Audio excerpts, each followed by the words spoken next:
Good morning.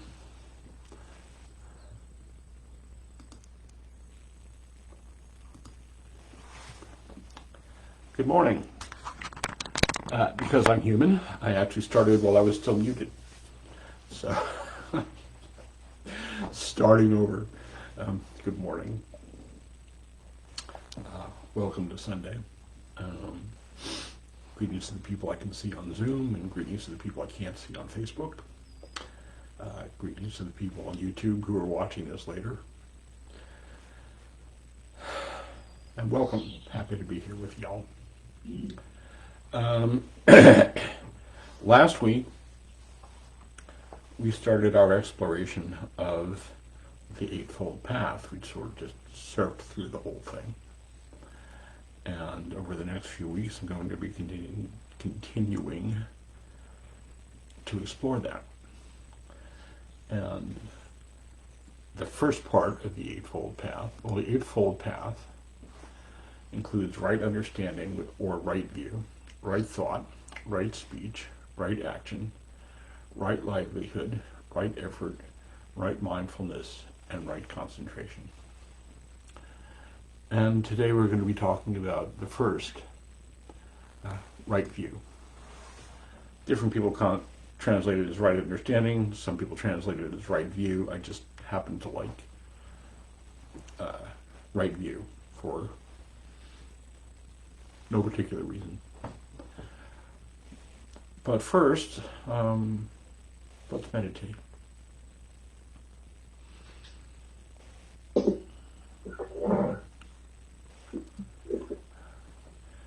I invite you to find a comfortable meditation posture.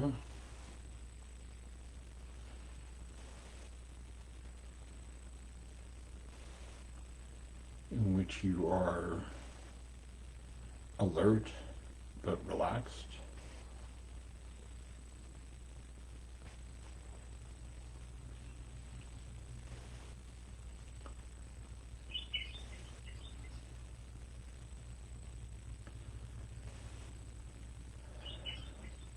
And first, let's just let our eyes lower and look down the bridge of your nose, unfocused, just to sort of relax the muscles around your eyes.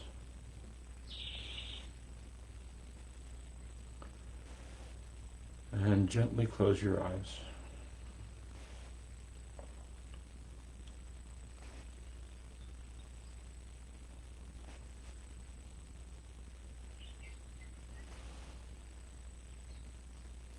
Let's start with a few slow, deep breaths.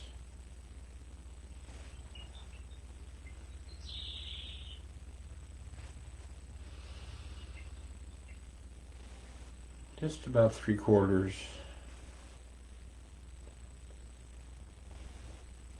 just to help us connect to our breath and our body.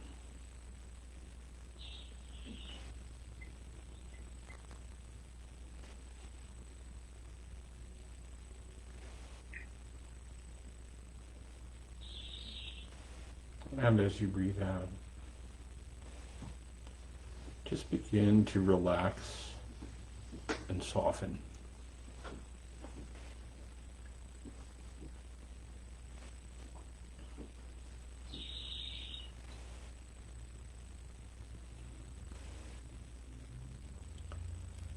And let your breathing return to normal.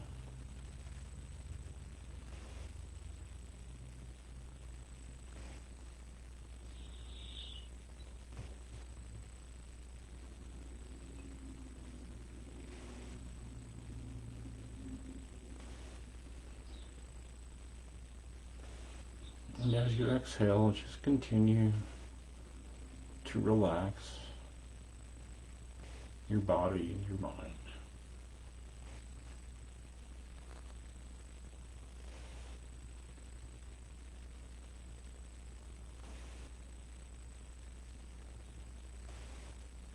Just receiving the in-breath,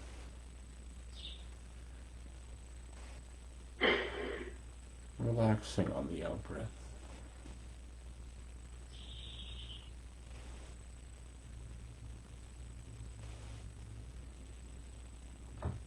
relaxing the muscles around your face. They do a lot of work.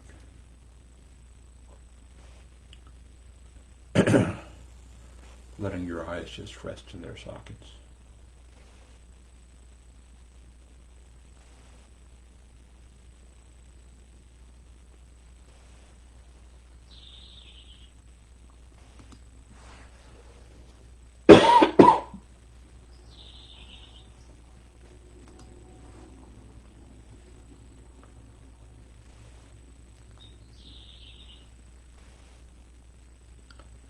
And as you breathe out, relaxing your shoulders to whatever degree you can.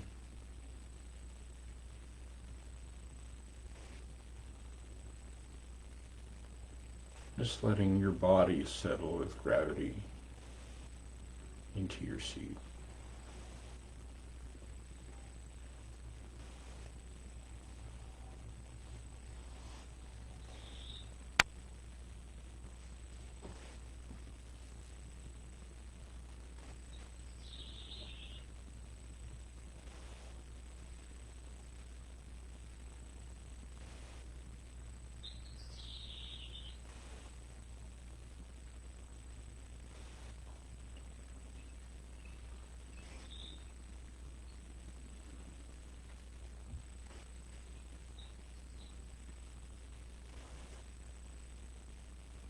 And relaxing the thinking muscle and just letting your mind settle to whatever degree it can. There's no must-dos or have-tos. This is a gentleness practice.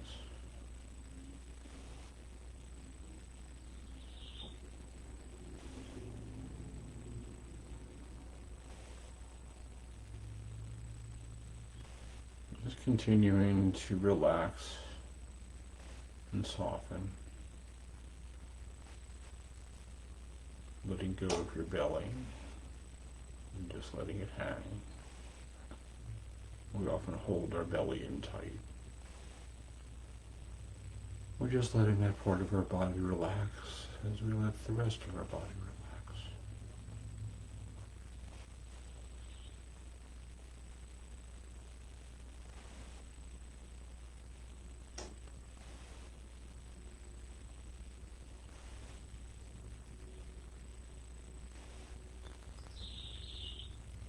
And if you notice any place where you're tense or holding,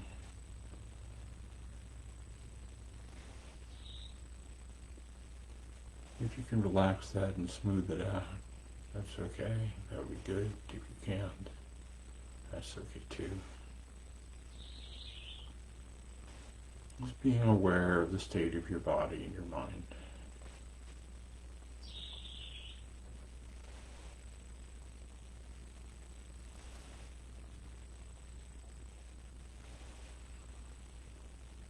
And let your attention come to your breathing.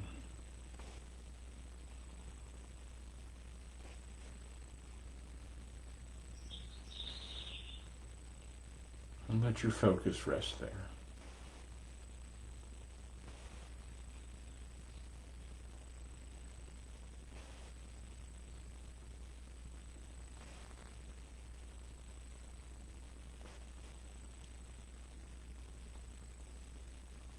Some people do this by focusing on the sensations of the air moving in and out of your nose. Some people focus on the sensations of the belly or the chest moving up and down.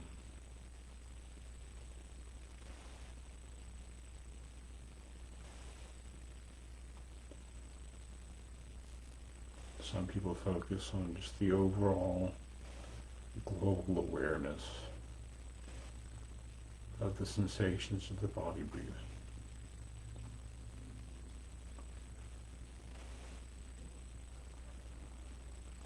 Whatever works for you. Whatever's easy.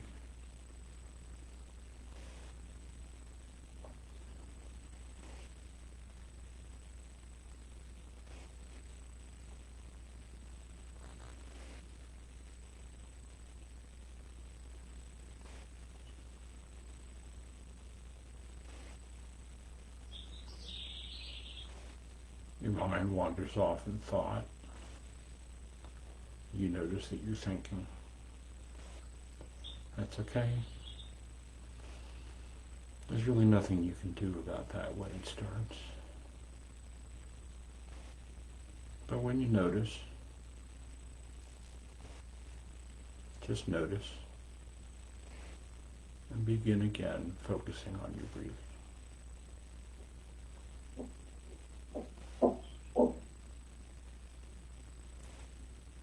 The sensations of the body breathing in.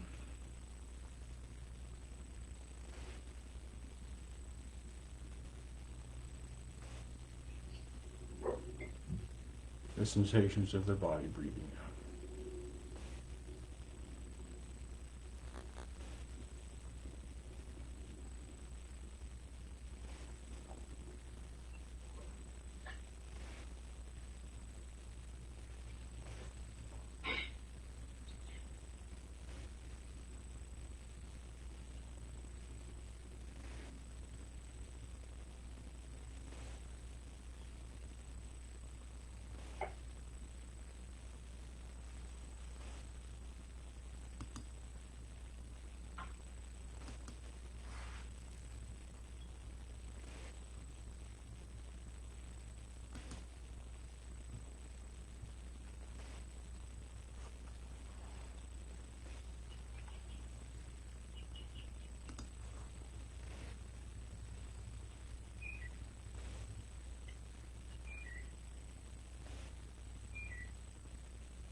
Mind wanders off, you notice that you've been thinking.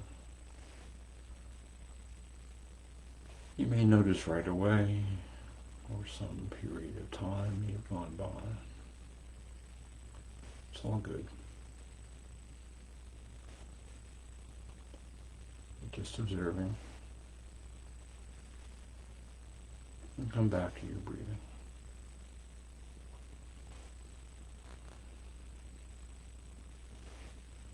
If you can observe yourself, noticing and observing all of this.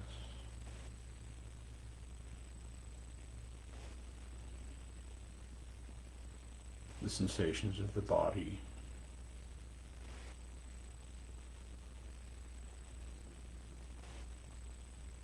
the movement of the mind,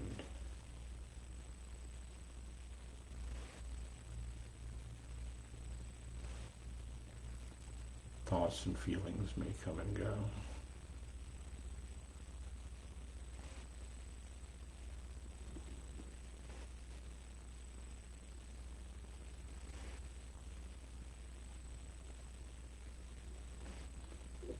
And you're just watching. without getting involved in whatever story or narrative the thinking mind is processing in the moment. Just noticing thinking as a process, as a thing, as a phenomenon that happens.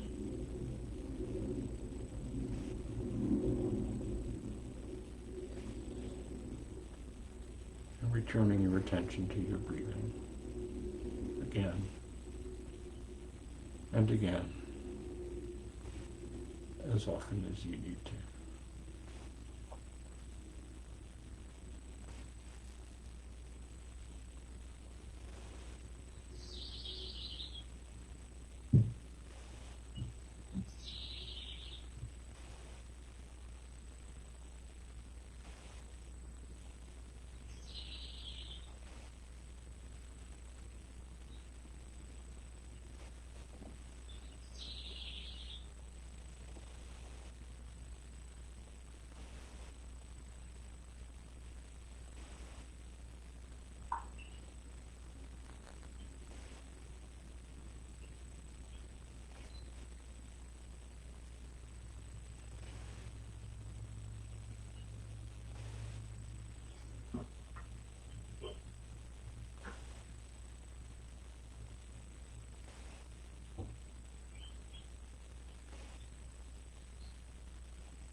Thoughts, thoughts may arise. Feelings may arise. They come. They go.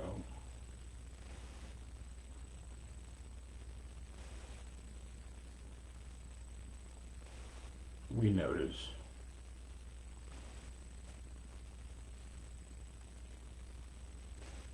And bring our focus back to our breathing.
And as we come towards the end of this sitting,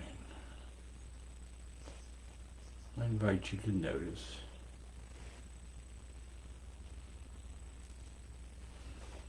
just the sensations of the body breathing, whatever your body feels like in the present moment.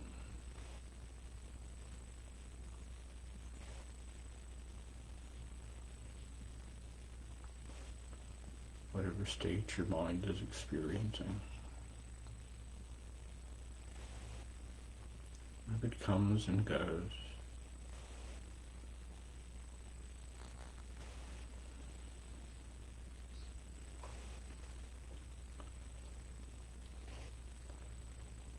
may the benefits of this practice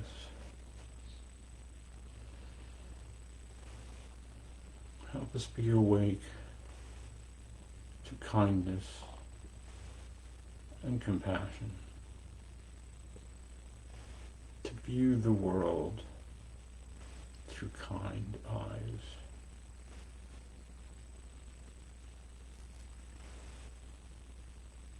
And may it be that this practice enables us to walk with compassion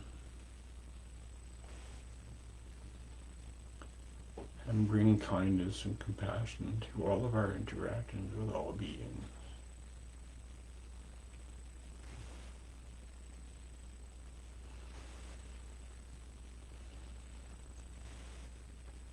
May the benefits of this practice be of benefit to all beings everywhere.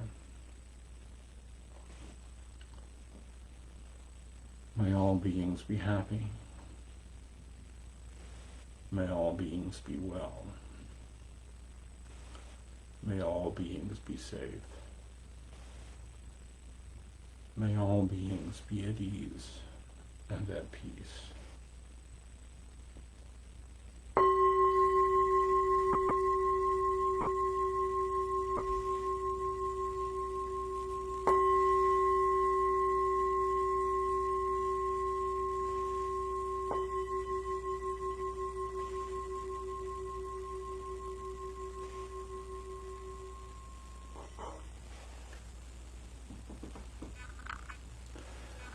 Thank you for your practice. Nice to see you all. Welcome, Marco. I don't think I've seen you here before. Glad to have you. Yes, thank you for letting me for loving me. Thank you so much. Thanks for being here. As usual, I put the usual information in the chat. The information on how to find these sessions on Zoom, Facebook, and YouTube. My website, my contact information, and if you feel so moved, a link to make a donation. Of course, this is absolutely freely given, and I enjoy doing it. So no obligation at all. Thank you. Of any kind. Were you about to say something? Thank you so much. This kind of opportunity is a very kind by you to this meditation. Thank you so much. Happy to be here. So, as I said at the beginning, we're going to continue our journey down the Eightfold Path over the coming weeks. But I'd like to share something that I heard from another teacher during this week that he read from a teaching of the Buddha. He said, practicing for your own welfare is enough. Practicing for the welfare of others is enough.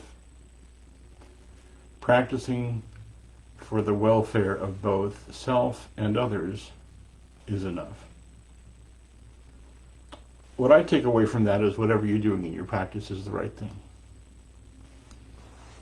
And we're all doing the best we can. So, a little historic recap. When the Buddha awakened under the Bodhi tree in what is now Bodh Gaya, India, he sat there for some period of time and he wasn't sure what to do. He didn't know how to explain what he had learned.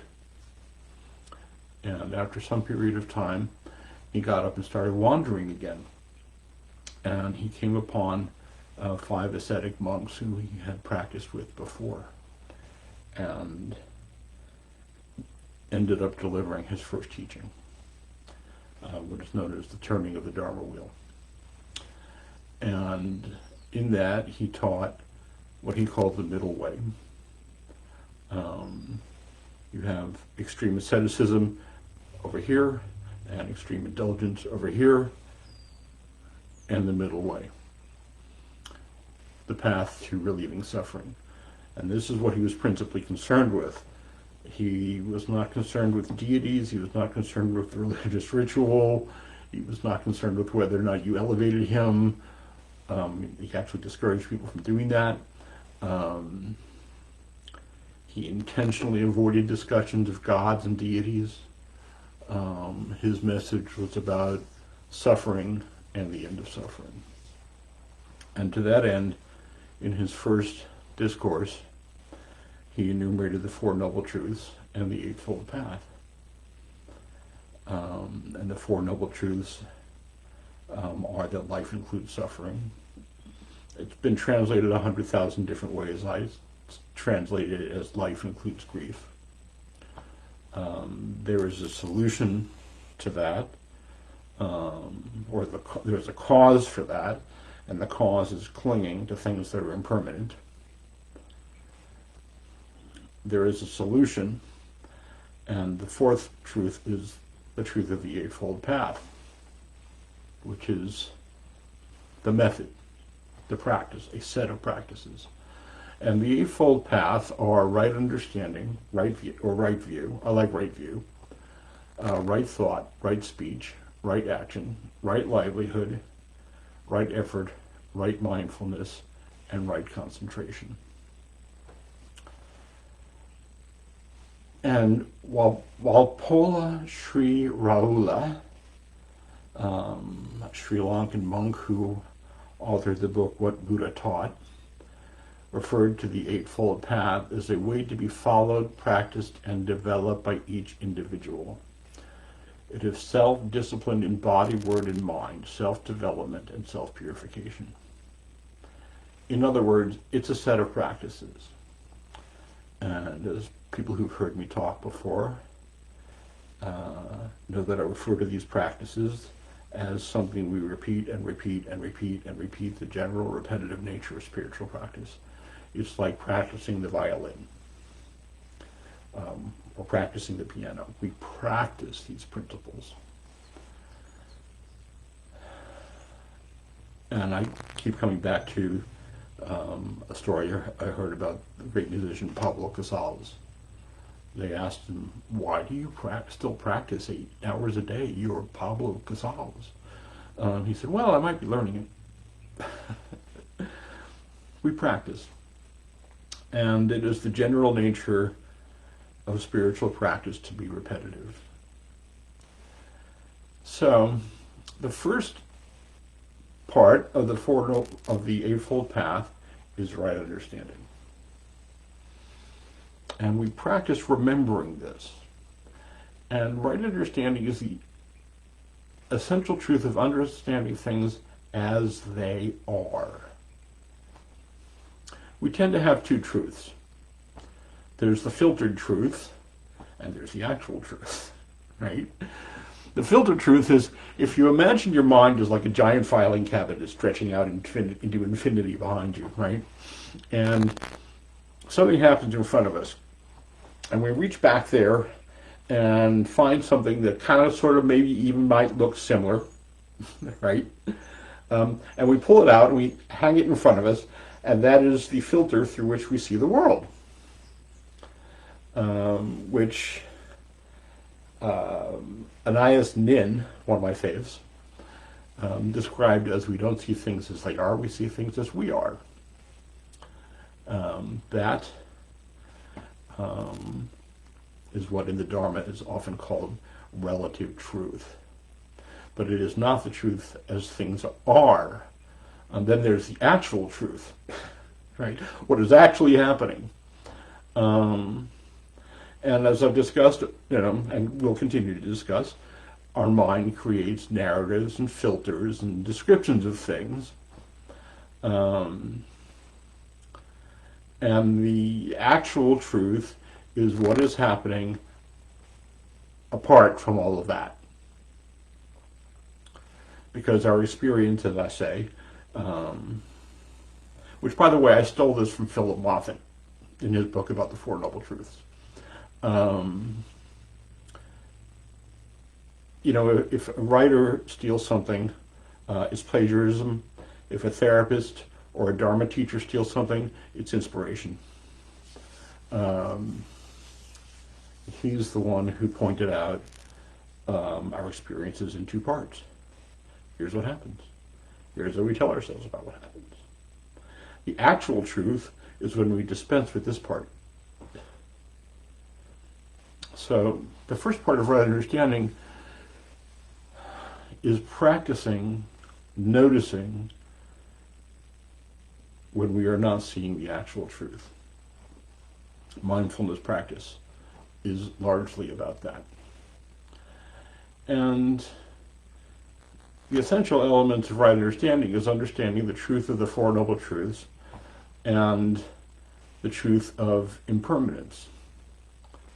The first of the Four Noble Truths is dukkha, which I translate into grief, or is commonly translated into suffering. And there was a very long period of time where it was translated into life is suffering, and then it sort of evolved into life includes suffering. Life includes suffering. And I think it's important to say that. This is, to me, part of the beauty of the First Noble Truth, the truth of dukkha, is because we live in a culture where we reject suffering. We reject our difficult experiences. We assume there's something wrong with us. The truth of dukkha gives us permission to have whatever experience we are having, easy, hard, or neutral, and meet it with self-compassion and gentleness instead of aversion. Giving ourselves permission to have whatever experience, whatever feeling, whatever emotion we're having. The first Dharma talk I ever went to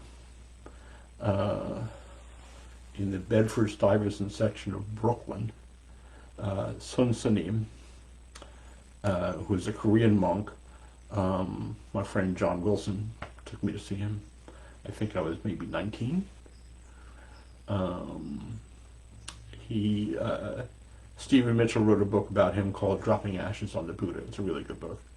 But I remember that talk and that sweet and beautiful Korean accent. He said, be like cat. Cat no say, I am cat. Who am I? Cat just say, meow. And I really like that. Just say meow. Don't wonder about it, That great line from Mary Oliver, nor about roses. And she says, nor do they ask how long they must be roses, or any other silly question. Permission, giving ourselves permission to have whatever experience we're having, is just saying meow. We may experience difficult feelings from mind states, but there's nothing wrong with us. We assume there is because we've been taught that, but there's nothing wrong with us. And one of the teachings related to this that I like to keep coming back to is the two arrows. Somewhere in my mind is the name of the teacher who articulated that, but it's not coming to me right now. That's just the way life goes. The two arrows. There's the first arrow. Boom! We're wounded. It hurts. And then there's the second arrow, which is the self-inflicted wound that follows it. The first arrow is whatever grief, whatever sadness, whatever wound we're experiencing. The second arrow is when we start telling ourselves we're bad, stupid, and wrong for feeling the way we do. We start constructing a narrative. The mind is always constructing narratives that tells us that we are not okay because we are having a difficult experience. That part is optional. I remember hearing that saying, pain is inevitable, suffering is optional, and I remember thinking that is the most arrogant thing I've ever heard in my life, and I would never say that like to a cancer patient. But what I have come to understand about that is the suffering piece is in the way we narrate our experience. We deny ourselves our own permission to have whatever experience we're having, and then we think there's something wrong, and then that kind of becomes cyclical, and we've added more and more layers onto our pain. It's a self-inflicted wound is the second arrow. And it's completely optional. And the point of mindfulness meditation is to train the mind so that we can see ourselves when we're doing this. And say, I don't have to go down that road.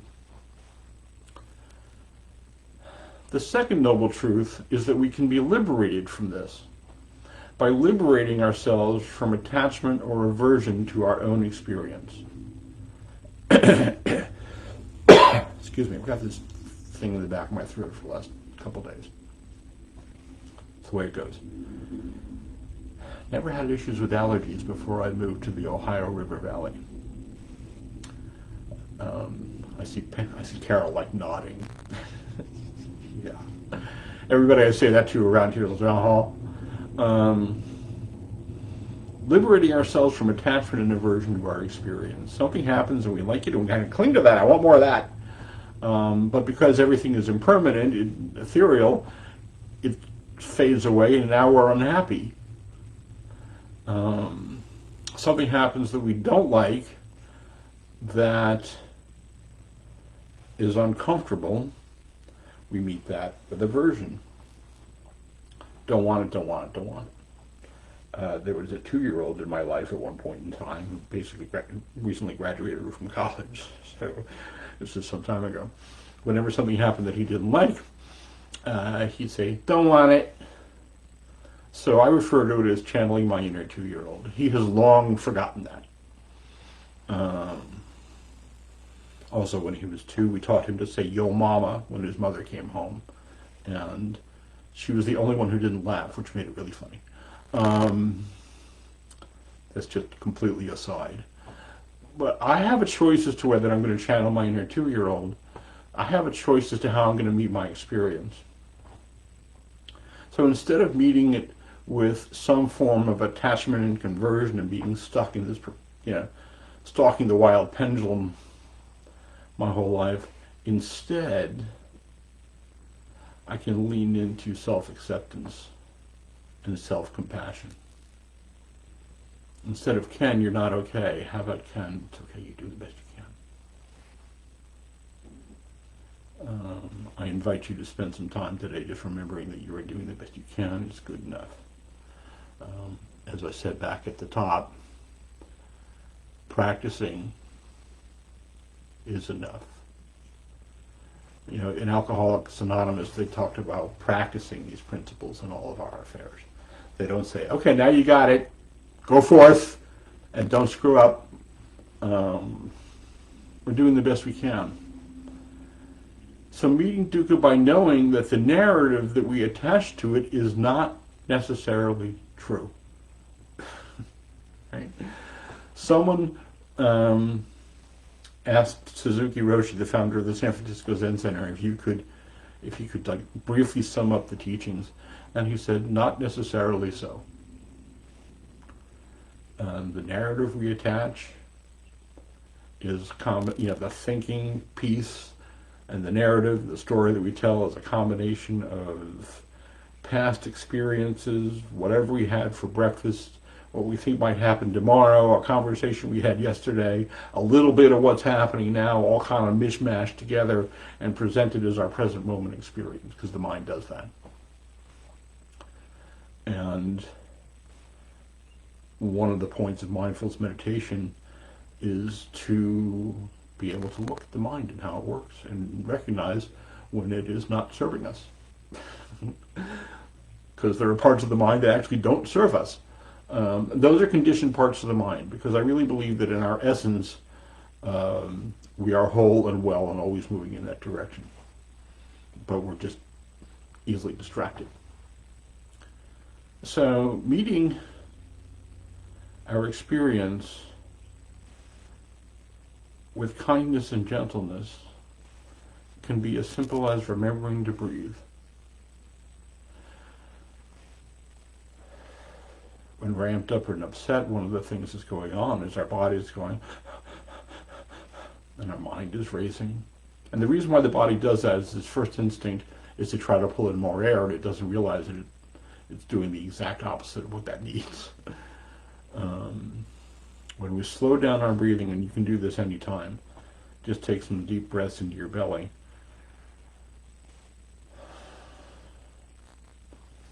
If you can, if you want to, you can rest your hand on your belly and just breathe in such a way that you can feel your hand moving in and out. The whole body slows down and the head clears a little bit. We come back into our body, and the mind is not a corporeal object. It's like a TARDIS for those who watch Doctor Who. The body is always in the present moment, and in the present moment we are usually safe and okay. It's just that the mind is off doing whatever it's doing. And if you really pay attention to it, it's kind of unpredictable, and it doesn't really stay on topic very much. And it tends to tell us when we're experiencing difficulty that we are not okay. So just reminding ourselves to be kind and gentle, and recognizing the First Noble Truth gives us permission to do that. And the other part of right understanding is the truth of impermanence. I learned a chant from a Dharma teacher in California named Heather Sundberg. And she had us chant over and over again, all things are impermanent, they arise and they fade away. Those with knowledge of this have deep happiness. You want to join me? All things are impermanent. They arise and they slip away. Those with knowledge of this have great happiness. All things are impermanent, especially emotional states, thoughts, states of mind, that meal you're really enjoying, that situation you're really hating. Us, you, me, everybody you love, everyone they love. In the end, we are all worm food. And embracing the reality of that and learning to practice being okay with it. We've had a great lesson in that this past week. I can't really let this talk go without mentioning what happened in Texas this week. It's an unspeakable tragedy. And being okay with that does not mean being okay with that, because there's nothing okay about that. It does mean being okay with our experience of that. Allowing ourselves to grieve, allowing ourselves to be numb, allowing ourselves to be angry, allowing ourselves to meet ourselves in whatever state arises when we look upon that.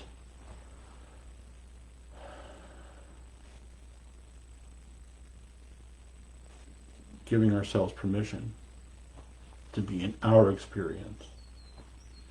That is the first part of the Eightfold Path, because the importance of right view, if you're going to walk this path, is to walk it with the right point of view, right? With the right understanding of where we're going. It's not that we can be liberated from pain and discomfort. It's that we can be okay with ourselves in the midst of all of that. So, right understanding the truth of suffering that is just built in. The truth of impermanence in that, like everything else, it doesn't last. and that we are still okay and doing the best we can. So, I thank you for your kind attention. Does anybody have any questions or comments? I mean, I hate to say this, but I've kind of given up on trying to access any audio coming from the Facebook feed, because last time I tried to do that, I cut off the feed. So, technical issues. Hi, Julie. Nice to see your face. Phillies fan. That's a form of suffering. Mets fan. Not sympathetic. Anybody have any questions or comments?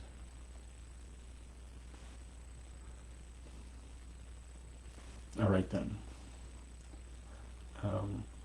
Grateful to you all for being here. See you next time. Be good to yourself. Thanks, Ken.